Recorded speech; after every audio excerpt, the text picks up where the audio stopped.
How you doing? Good. Good. Good to see you. How you been? Jim? You doing?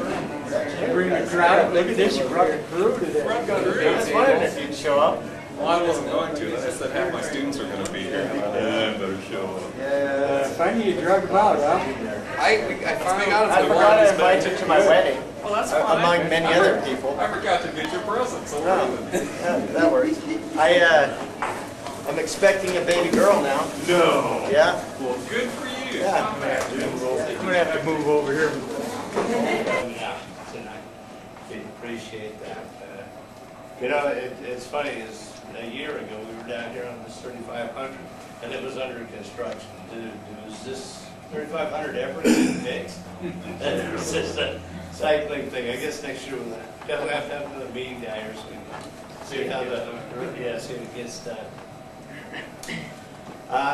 Couple items tonight. Next month, on the February meeting, Jocelyn Langos from the ASNT president is going to join us at our February meeting. So that'll be interesting. She's going to, hopefully she'll speak to us a little bit, tell us what's going on in the ASNT, and then I know she's got quite an extensive background in ultrasonics. So I'm not sure what her topic will be. She's coming in and she's going to do a tour of the ATK promontory and then come to our meeting. So I don't know if anyone would be interested in trying to get her to come out for their facility or have any interaction, but we would get one of the officers and we can kind of see what her schedule is going to be when she's coming in. So that'll be next month. That'll be a good one. So more than likely, we'll probably meet in Layton at the Golden Corral. Then March is going to be a good meeting. Going to get to tour the Clearfield ATK facility. Is going to be a joint meeting with the AWS and ASNT. Bring both groups together and go out and do a tour. Very interesting. Look forward to that. So next 2 months, we'll get some good meetings to attend. And there's special conditions on that one too, right? There is. If you don't work there or something like that, Yeah. they have to have names. Yeah.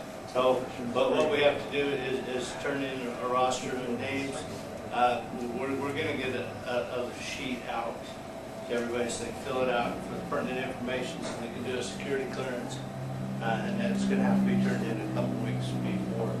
So I'll make sure that we'll have the forms here with us next month, and plus we'll get it out on our website. I don't know how many of you have had a chance to get on the website lately. It just seems to be keep getting better and better. David's doing a great job on that. Appreciate that. It was recommended that we videotape our speakers so we can put them right on our website. We did that last month. Went very well. So. I don't think I want to see myself. And tonight, Andy Hinchman is going to talk to us about Corebrace. Andy, tell us a little bit about yourself, your background, and then when you're ready to take off. You ready to start? Yes. All right. My name's Andy Hinchman. Let's see, I grew up in Brigham City. My dad worked out at Bagdell Promontory for a while.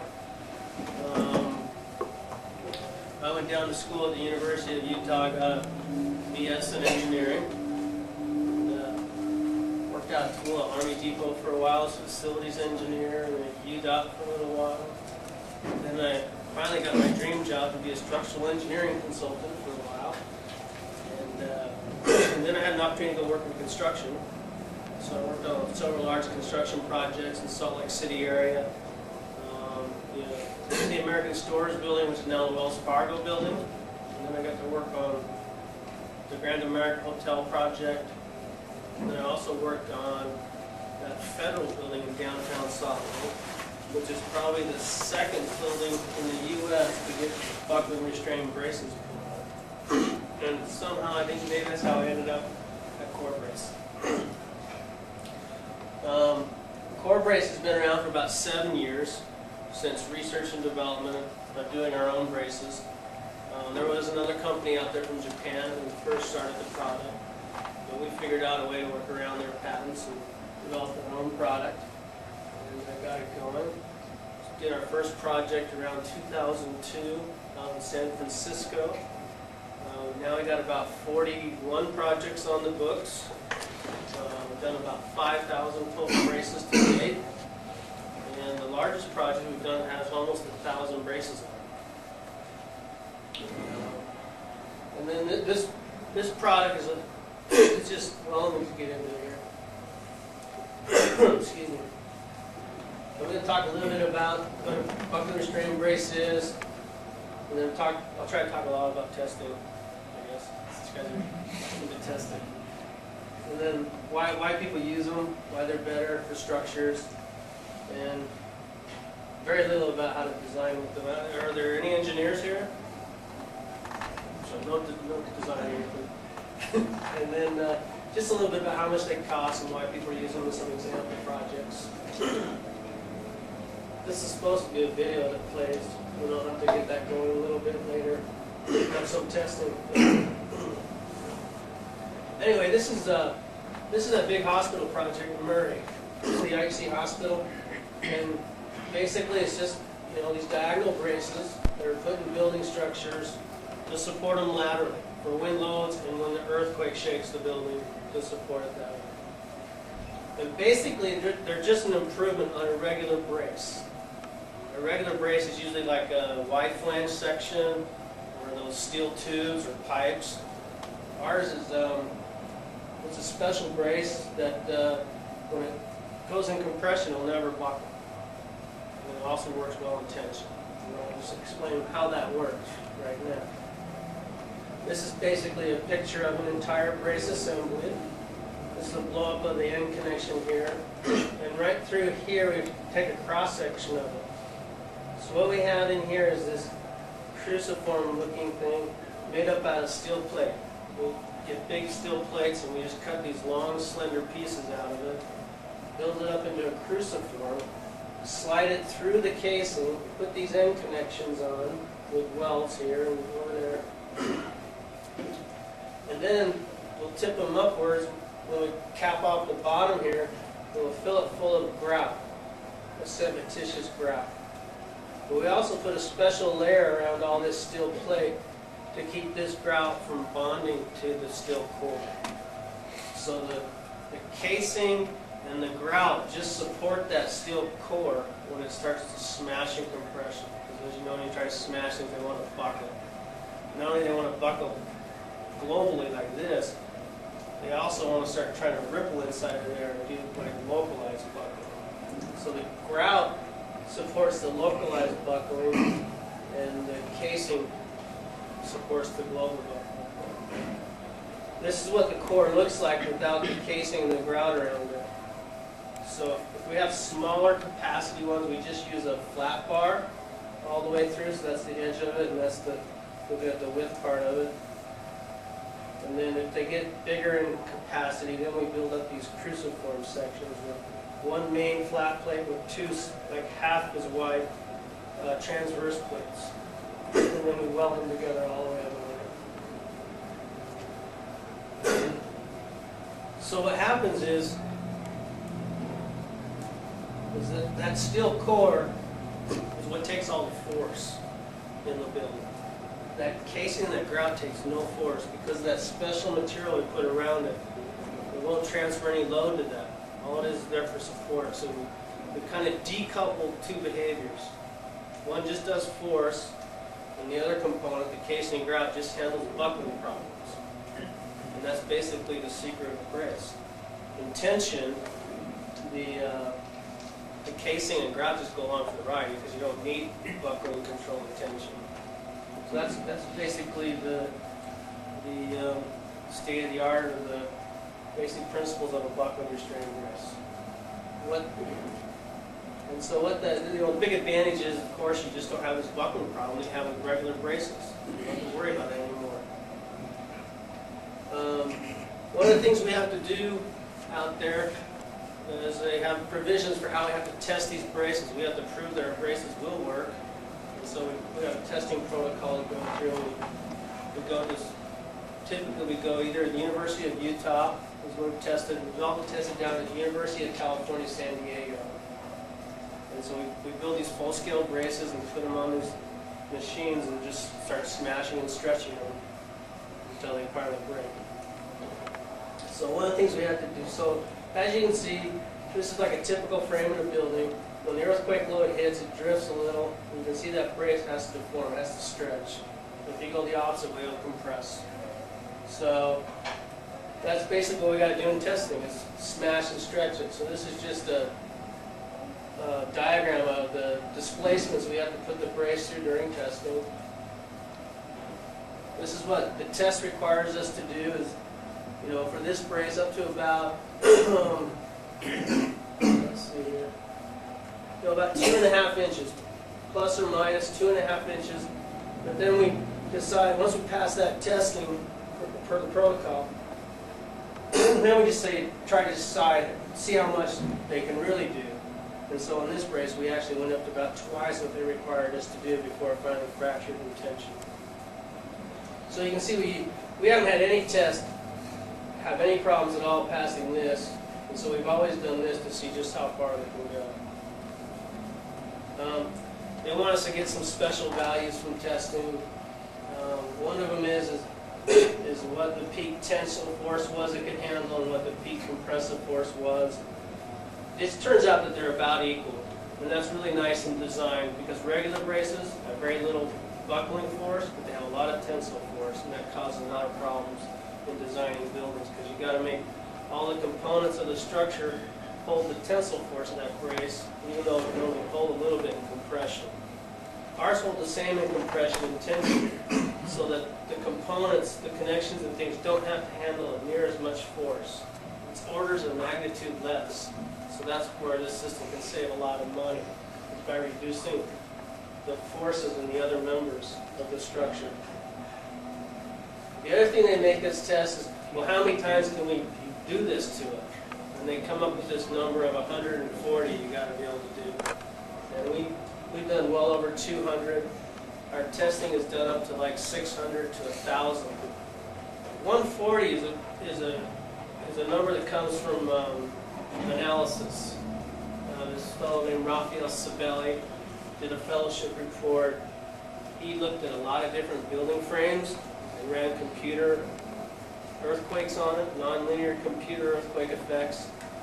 He ran about 20 different earthquakes on about 9 different building frame types. They looked at the worst brace. The worst brace had about 140. So we're doing like 600. So that's about, these things can handle maybe 3, 4, 5 earthquakes before they fail. And this is the testing. I apologize for this, but my computer won't play the video, so I'll just do it this way.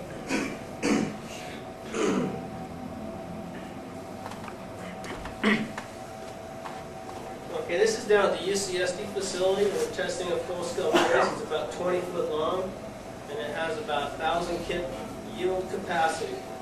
And down here is a big strong wall that this platen table works against. This platen table is actuated by these hydraulic rams, and 2 just like it on the opposite side. And what we're doing is smashing the brace axially, but not only that, we also translate this table sideways. And that's just to account for the racking effect that you get in the structure. So we got to prove it can handle the racking as well as the smashing and stretching. So this is like a 1.5 inch thick steel plate on edge there. The core area of this brace is 27 square inches. So it's got a yield capacity of about 40 kips. So 40 times 27 is around 1,100 kips. But when we start smashing and stretching it, I don't know if you guys are familiar with the properties of steel, but as you stretch it, it strain hardens. It gets harder and harder to push the material. And so as we get up to plus and minus 4% strain, or actually, if you go the full range, about 8% strain from peak tension to peak compression. We're strain hardening about twice as much, so by the time we get up to the really high levels, we're going 2,000 kips of force, which is about all this facility can handle.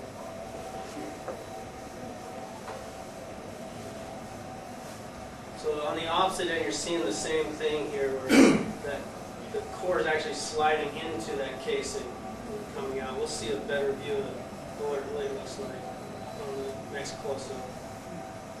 But again, that's like, this is plus or minus 6 inches almost. That's almost a foot that we're smashing and stretching this steel core inside that casing. And it's only a 19-foot brace. What grade of steel is it you're using, or alloy steel? We're using A36, Okay. ASTM A36. We've also tested a series with the ASTM A572 grade 50. They both seem to be very ductile and handle really well. The thing with the A36, we narrow it down because we do have a range that we look for in the tensile strain. We actually take a test piece out of each plate and test it, and it has to fall within their given. Yeah, we try to cut that range down because if the smaller you keep that range, the less overstrength the engineer has to design for. So I'm going to size the brace based on the force that it needs to hold and the yield material, the lower yield, like the 38 KSI. So that's how big I need to make the brace. But then when I go design connections and columns and beams, I have to recognize that I may have 46 KSI steel in there, so I got to design all those to handle it at the 46 KSI level. So the tighter I can keep that range for the engineer, the less overstrength or, the lighter the structure can be. Let's go to the next test. It's the same test actually, it's just a close-up of the other end. This kind of gives you a better look at. Yeah, that's right. Just move. Oh, there we go. So those striations you see there are 1 inch, basically. So this is just the same test we saw earlier, just the other end of the platinum table. These are the lower yield ones.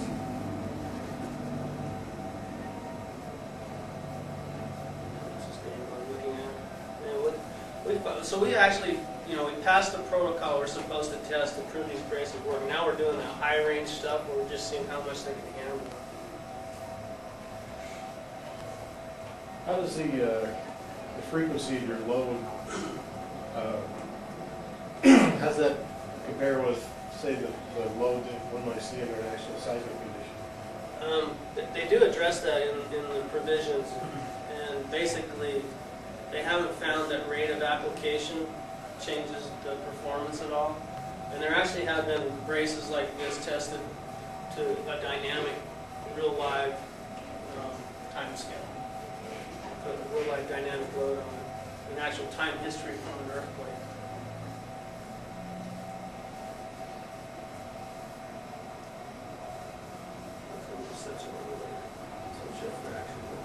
Just the one that pops. Yeah, it will pop here.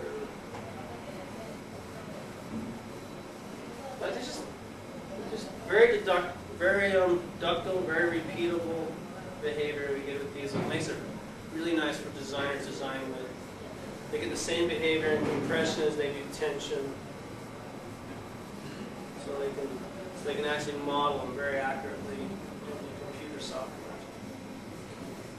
You found that it work hardens equally throughout the bar, or is it more localized at the ends? We found, I'm glad you brought that up because I rarely ever talk about that anymore. Early on in testing, we took micrometers to the plate before we tested, and then we would leave them smashed in compression, and we'd re-mic them, every 1 inch along to see what was happening. What we found was the middle was getting smaller, and the ends were getting bigger. So we're getting kind of a divergent behavior happening. What would happen is this thing smashes and buckles up against the side, well, you pick up a little friction. So that gets transferred to the casing a little bit, and by the time you get to the middle, you don't have as much stress on the material.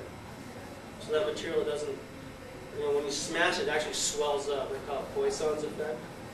And so it actually swells up, but when you don't have as much force in the middle, it's not going to swell as much, and you swell more on the end. But then when you come back to tension, guess what? You're bigger here, you're smaller here. Where does it pick up? The middle.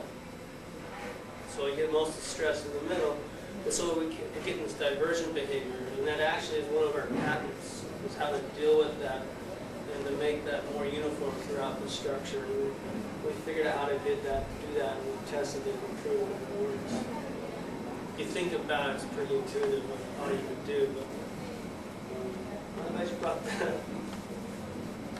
And isn't part of the design for that casing in the concrete is that, as you see the core snap. Now, if you'd have a brace in the building to snap, you'd have a failure in the building. Yeah. This right here would stay standing if the brace snapped. At least you have a support still in the Oh yeah, you would still have something left. We've actually broken them and brought them back in compression. They actually take quite a bit of load because the two broken ends just hit each other again. But the building doesn't collapse because of a failure. What you do post-event is go back into your structure and try to analyze how much deformation did happen. And was that too much deformation for that brace? And if it was, then maybe you replace the brace. If it wasn't, you could leave it there. Then you get back into the program now.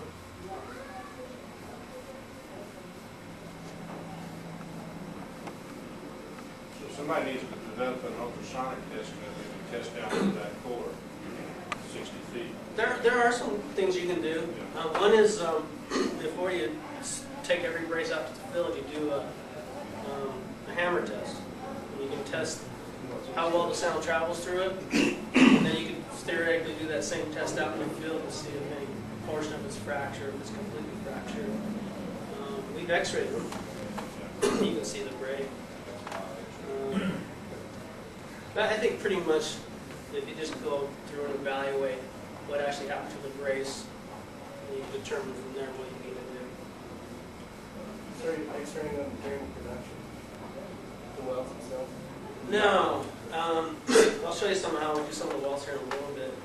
But most of the wells we do are the kind of wells that don't require any non-destructive testing. They're all fillet wells. Even our submerged arc weld is just a fillet weld. Your 16-inch fillet weld. What we did to develop some of our weld processes, though, is we proved that they would do what they would do for us, give us the penetration we wanted. So we actually developed a weld process for a submerged arc welding where we proved that we could develop the penetration and get the strength we want with a really small weld.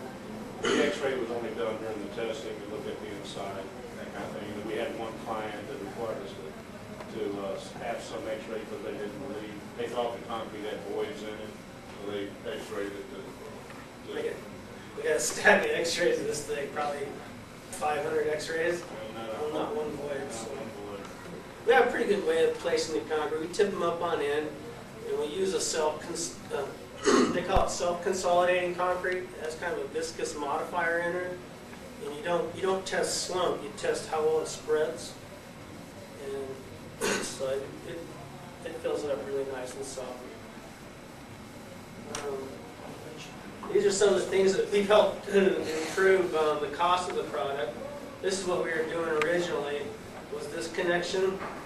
It's about the same size brace, and now we do this connection. What we had was the brace would terminate right there at the end of the gusset, and then you had these lap splice plates that would go across that joint and lap both of them together. So you had bolts this side. So you had. Then we went to this. We cut the number of bolts down by about 70%. We opted to do some shock welding in here instead to eliminate all this field work. And that alone saved at least $1,000 per brace, sometimes up multiple thousands of dollars per brace to install. And then, it's not on a critical path. We do it just as fast as structural steel. And so here's some of the things we do to help control our quality and testing. When you get these plates in, we give them specific numbers. We got their heats marked down. They get a plate number. They get marked with special blue paint so they know it's our plate. And then each one of these plates at the side, we take out a coupon. And then we take those coupons and make a couple specimens out of each one of them, and then do a destructive test to see what the tensile properties are, to make sure we fall within that design range that the engineer wanted, 38 to 46 KSI. And then here, this is just a little bit about our shop, some things we do in our shop. This is our one of the plate cutting machines that we have, CNC machine. It'll cut and drill for us. And here's some of the core parts we get in off the plate machine, all cut up, ready to be assembled. And then some of the end connection parts. And then here's one of our fit-up tables, a little operation table we have here. We kind of did some things to help improve accuracy in the shop than you normally would have in most shops. And all these little devices up here help them grab the brace and rotate and put it in different positions for them. But again, most of these welds are just all fill-up welds. They're all visual examinations. Well, first the processes and the amperage, the rates, and all that are figured out. But, so you're always observing that, making sure they're following those, and then visually observing the welds. Any heat treating? No heat treating. And then here's our submerged arc machine. We set you see the end of the brace right there, but it's just set up longitudinal with the machine, and it just kind of those transverse parts come together. We just do the submerged arc weld process all the way down. Do you have it restrained so you don't get any bowing or warping as you're making that long weld? It's such a light weld, we don't really have a lot of problem with that. Oh, okay. We do have problems cutting the parts out of the plate, getting warpage. You get heat warpage, you also get stress relief. The plate has residual stresses in it. You cut them free, they'll move on you. So we have a machine to bend the parts back. Get them straight before we assemble them. And then I think this is our drill machine. So we'll go ahead and assemble all these together now.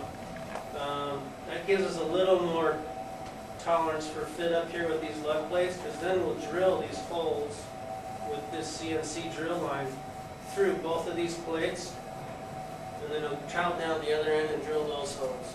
So a relative to relative placement of the bolt patterns and the bolt holes are very accurate this way. We had a rough time in the beginning.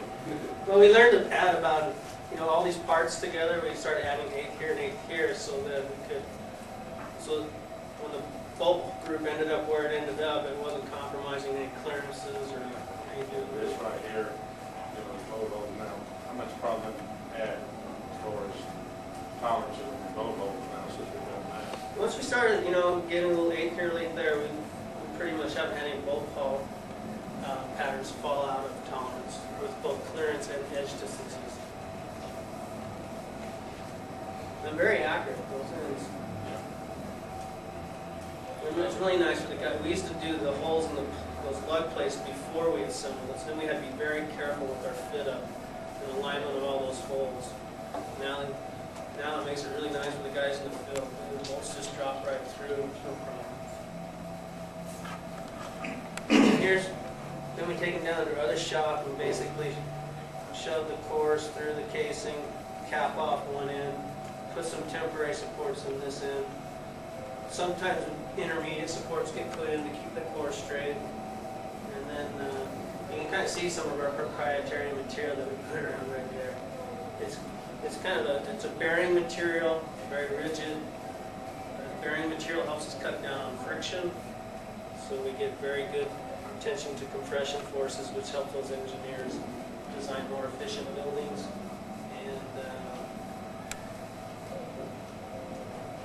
And we put an air gap.